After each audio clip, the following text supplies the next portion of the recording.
नमस्कार दोस्तों, मैं सीएम मनोज गुप्ता स्वागत करता हूं आप सबका हमारे YouTube channel all about taxes पर। अगर अभी तक आपने हमारी ऐप ऑल अबाउट टैक्सेस को डाउनलोड नहीं किया है, प्ले स्टोर से डाउनलोड कर लीजिए और डिस्क्रिप्शन में भी लिंक दिया गया है। बहुत सारे कोर्सेज आपको जीएसटी, इनकम टैक्स, टीडीएस से जुड़े हुए यहाँ पर मिल जाएंगे, जिनको आप ज्वाइन कर सकते हैं और सीख सकते हैं आप इनकम टैक्स रिटर्न फाइल करना, जीएसटी रिटर्न फाइल करना, टीडीएस रिटर्न फाइल करना। अब हम बात करेंगे कि मार्च के अंदर वो कौन सी 3 रिटर्न्स है, वो कौन से 3 फॉर्म्स है जो आपको समय रहते फाइल करना है 31 मार्च 2021 से पहले। अगर आप 31 मार्च 2021 तक वो रिटर्न्स, वो फॉर्म्स फाइल नहीं करेंगे तो ऐसे में आपको बहुत सारा नुकसान हो सकता है।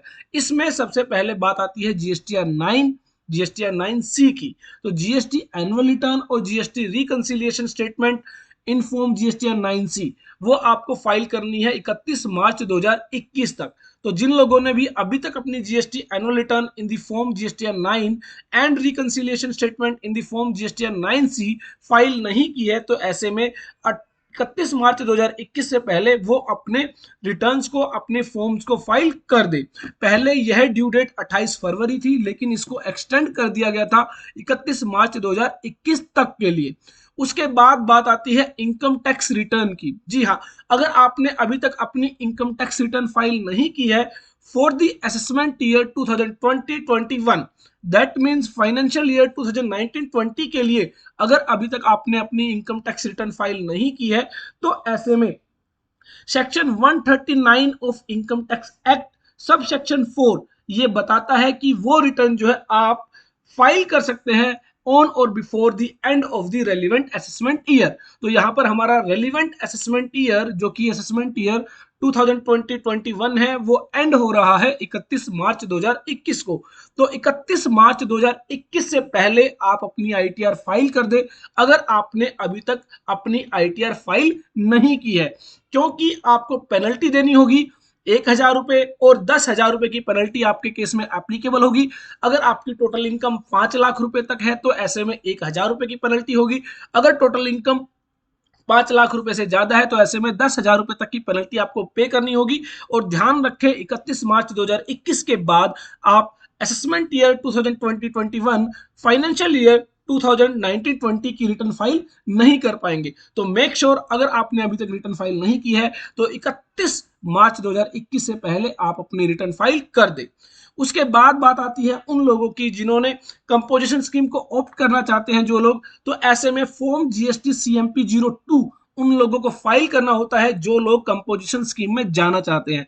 तो फाइनेंशियल ईयर 2021-22 के अंदर अगर आप कंपोजिशन स्कीम ऑप्ट करना चाहते हैं तो आपको जो है 31 मार्च 2021 तक फॉर्म जीएसटी सीएमपी 02 फाइल करना होगा।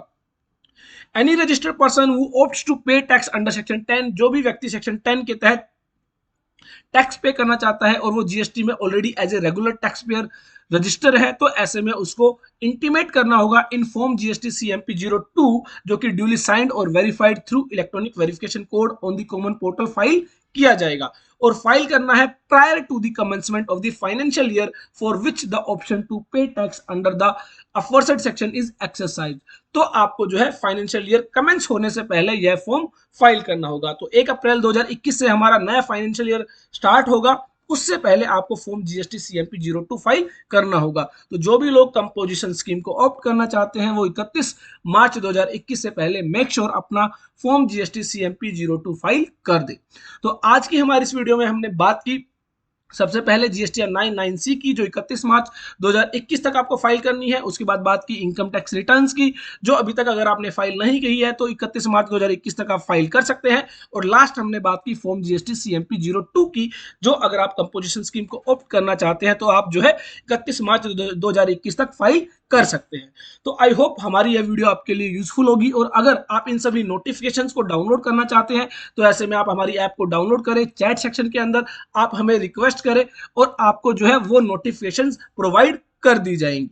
तो आई होप हमारी ये वीडियो यूजफुल होगी। देखते रहिए, लाइक करते रहिए, शेयर करते रहिए हमारे YouTube channel all about taxes को।